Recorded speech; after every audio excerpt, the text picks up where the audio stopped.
Welcome to Arpita's cuisine. આજે tasty કેરી ટમેટાની ચટણી બનાવીશું. તો 2 કેરી અને 2 ટમેટાં લીધા છે અને આ રીતે વચ્ચેથી કાપીને 2 આ રીતના ભાગ કરી લઈશું. કેરીને પણ કાપીને તેની જે ગોટલી હોય તેને કાઢી લઈશું.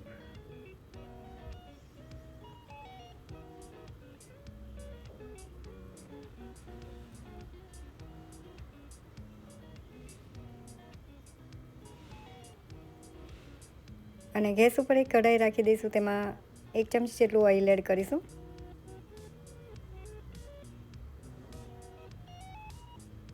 છાલનો ભાગ ઉપર આવે તે રીતે કેરી અને ટમેટાને આપણે મૂકી દઈશું.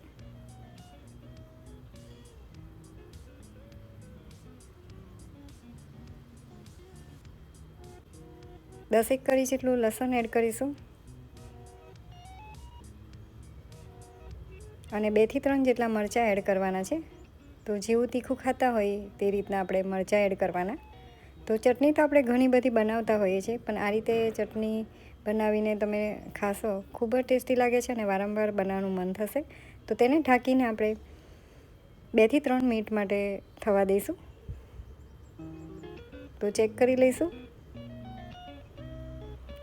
તો હજુ 1-2 મિનિટ માટે આપણે થવા દઈશું. તો ઢાંકીને 1-2 મિનિટ માટે આપણે થવા દેવાનું છે. તો આ ચટણીને બનાવીને તમે 15 દિવસ માટે બનાવીને ફ્રીજમાં રાખી શકો છો અને ઇઝીલી તમે ખાઈ શકો છો. તો ચેક કરી લઈશું. તો ઇઝીલી છાલ ઉતરી જાય છે. તો ગેસ ઓફ કરી દઈશું. ટમેટાની છાલ આ રીતે ઇઝીલી નીકળી જશે. તો કાઢી લઈશું અને બધી સામગ્રીને આપણે ઠંડી કરી લેવાની છે. પછી જ તેને મિક્સર જારમાં પીસીશું. મિક્સર જાર લઈ લઈશું અને કેરીની જે પલ્પ હોય તેને આપણે આ રીતે ચમચીથી કાઢી લેવાનું છે.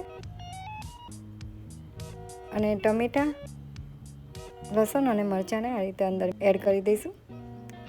ટેસ્ટ પ્રમાણે મીઠું એડ કરી દઈશું.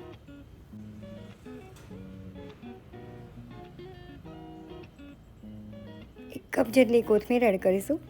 1 ચમચી જેટલો ગોળ એડ કરવાનો છે. ગોળની જગ્યાએ તમે સુગર લઈ શકો છો. 1 ચમચી જેટલું જીરું એડ કરીશું. ચપટી જેટલી હિંગ અને ચપટી જેટલી હળદર એડ કરીશું.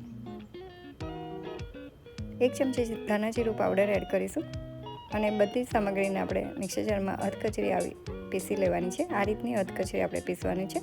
તો ખાંડણીમાં તમે ખાંડીને પણ આ ચટણી બનાવી શકો છો. કેરીની ચટણી રેડી છે.